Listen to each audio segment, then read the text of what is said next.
আমার বাকরুদ্ধ। আজকে এই অনুষ্ঠানে আমাদের জাতির কৃতি সন্তানদের এখানে পেয়ে তাদেরকে সম্মাননা দেওয়ার সুযোগ পেয়ে আমরা সবাই আনন্দে আপ্লুত। সবাই তাদের জন্য একটু জোরে হাততালি সবাই।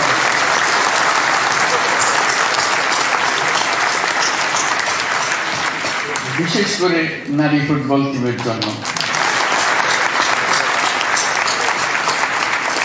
তারা আমাদের হৃদয়ে স্থায়ীভাবে আসন নিয়েছে।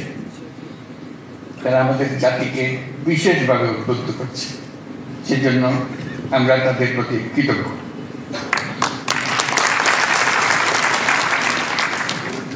প্রিয় সুধীবৃন্দ, দেশের বরেণ্য ব্যক্তিত্ব যারা আজ 21শে পদকে ভূষিত হয়েছেন তাদেরকে দেশবাসীর পক্ষ থেকে অভিনন্দন জানাচ্ছি। আপনাদের অবদানের জন্য জাতি বিশেষভাবে কৃতজ্ঞ। আপনারা জাতির পথ প্রদর্শক। আপনাদের অবদানে উদ্বুদ্ধ হয়ে জাতি দৃঢ় বিশ্বাসে জাতিপুঞ্জের মজলিসে ক্রমাগতভাবে উন্নততর অবস্থানে নিজেকে প্রতিষ্ঠিত করবে।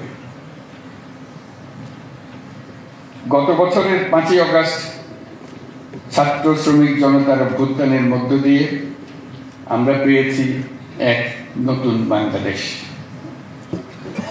এই বিজয়ের মধ্য দিয়ে সুযোগ এসছে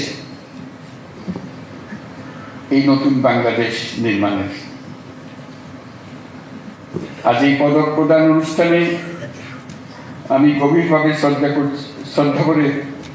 শ্রদ্ধা করে স্মরণ করছি দেশমাতৃর জন্য বিভিন্ন লড়াই সংগ্রাম, 52 ভাষা আন্দোলন, 71-এর মহান মুক্তিযুদ্ধ এবং 24-এর গণ অভ্যুত্থানে যে সকল সাহসী ছাত্র শ্রমিক জনতা প্রাণ বিসর্জন দিয়েছেন এবং আহত হয়েছেন তাদের সকলকে। দেশের পরিবর্তিত পরিস্থিতিতে এবারের অমর একুশে নতুন তাৎপর্য নিয়ে আমাদের সামনে উপস্থিত হয়েছে।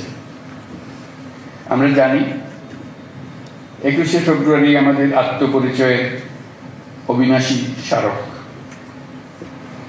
আমাদের স্বাধিকার চেতনার প্রাণ প্রবাহ 21শে ফেব্রুয়ারি। 1952 সালের এই ফেব্রুয়ারি মাসেই রাষ্ট্রভাষা প্রশ্নে পাকিস্তানি শাসকদের চাপিয়ে দেওয়া অন্যায় সিদ্ধান্তের প্রতিবাদে রুখে দাঁড়িয়েছিল ছাত্র সমাজ। ঢাকার রাজপথে বুকের তাজা রক্ত ঢেলে বাংলা ভাষাকে রাষ্ট্রভাষা হিসেবে প্রতিষ্ঠিত করেছিল। এই ভাষা আন্দোলনের মধ্যে দিয়ে আমাদের স্বাধিকার চেতনার এক অবিশ্বাস্য জাগরণ সৃষ্টি হয়েছে। আমরা এখন অতীতের যে কোনো সময়ের চাইতে বেশি শক্তিশালী, উদ্যমী এবং সৃজনশীল। আমাদের তরুণ প্রজন্মের স্বপ্ন অতীতের যে কোনো প্রজন্মের স্বপ্নের চাইতে দুঃসাহসী। তারা যেমন নতুন বাংলাদেশ সৃষ্টি করতে চায়, তেমনি একই আত্মবিশ্বাসে নতুন পৃথিবীর সৃষ্টি করতে চায়।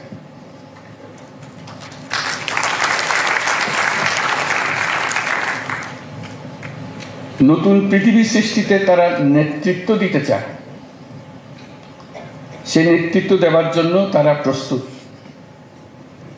ছেলেরাও প্রস্তুত, মেয়েরাও প্রস্তুত।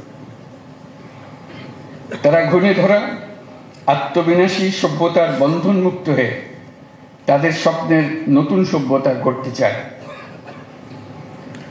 সেই সভ্যতার মূল লক্ষ্য থাকবে পৃথিবীর সকল সম্পদের উপর প্রতিটি মানুষের সমান অধিকার নিশ্চিত করা, প্রতিটি মানুষের স্বপ্ন দেখার এবং সেই স্বপ্ন বাস্তবায়নের সকল সুযোগ নিশ্চিত করা, মানুষের জীবনযাত্রাকে এমনভাবে গড়ে তোলা যাতে করে পৃথিবীর অস্তিত্ব কোনো রকমে বিঘ্নিত না হয় এবং পৃথিবীর উপর বসবাসরত সকল প্রাণীর সুস্বাস্থ্য নিয়ে বেঁচে থাকা কোনো রকমে বিঘ্নিত না হয়, আজ এই মহান শহীদ দিবস ও আন্তর্জাতিক মাতৃভাষা দিবস 2025 উদযাপনের স্মরণীয় দিনে আমরা জাতির এই স্বপ্নের আশু বাস্তবায়ন নিশ্চিত হোক এই কামনা করছি। দেশে দেখিয়ে যারা আজ জাতির পক্ষ থেকে স্বীকৃতি পেলেন,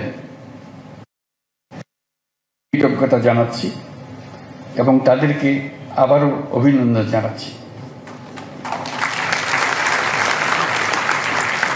মহান আল্লাহ আমাদের স্বপ্ন বাস্তবায়নে সহায়ক হোক। ধন্যবাদ।